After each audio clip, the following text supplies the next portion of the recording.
इसके मन में विद्रोह ब्रिटिश शासन की वजह से जन्म लेता है। हथियार जुटाने के लिए देश देश भटकने लगता है। 1916 में अमेरिका पहुंच जाता है, जहां कट्टरपंथी दोस्तों से दोस्ती हो जाती है और न्यूयॉर्क की लाइब्रेरी में हमको कम्युनिज्म पर लिखे पुस्तकों को पढ़ने लगता है। 1919 में मॉस्को जाता है, वही लेनिन से मुलाकात होती है, जो पूरी तरह से कम्युनिस्ट बना देती है। और यही कठोर सोच 1925 में भारत की धरती पर कानपुर में communist party of India CPI की स्थापना करती है। एम.एन. रॉय, जिसका जन्म वेस्ट बंगाल के 24 परगना में हुआ था, जिसकी सोच आगे चलकर भारतीय राजनीति में उथल ला देती है। दोस्तों, इस कहानी को अच्छे से समझना चाहते हैं तो इसके पहले के 2 पार्ट जरूर देखें। 1964 में सीपीआई टूटकर सीपीआईएम यानी मार्क्सवादी कम्युनिस्ट पार्टी बन जाती है, लेकिन विचारधारा नहीं बदलती। 1960 से 70 के दशक में नक्सली हिंसा राजनीतिक हिंसा में बदल जाती है। लोकतांत्रिक तरीके से 1957 में पहली बार इस विचारधारा वाली पार्टी की सरकार केरल में बनती है, फिर 1977 में पश्चिम बंगाल में और 1978 में त्रिपुरा में और कई राज्यों में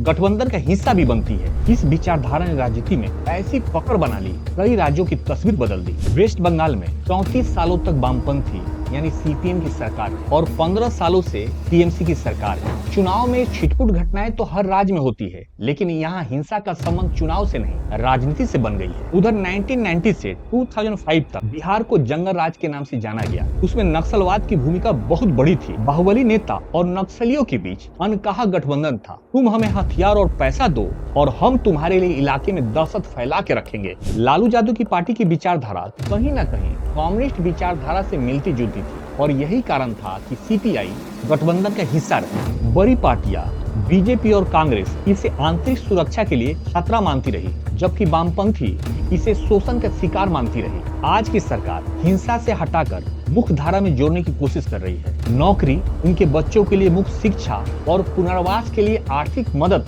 जैसे कई योजना चला रही है। जो नक्सली हथियार के साथ आत्मसमर्पण करते हैं, उनके लिए अलग अलग हथियारों पर अलग अलग राशि तय की जाती है। बंदूक हो या बड़ी राइफल हो या छोटे हथियार हो, हर एक का एक निश्चित दाम किया गया है। एक विचार हालात के अनुसार बदलती हुई राजनीति में हमेशा दिखाई देगा और कहीं ना कहीं हर दौर में कार्ल मार्क्स की याद दिलाता रहेगा।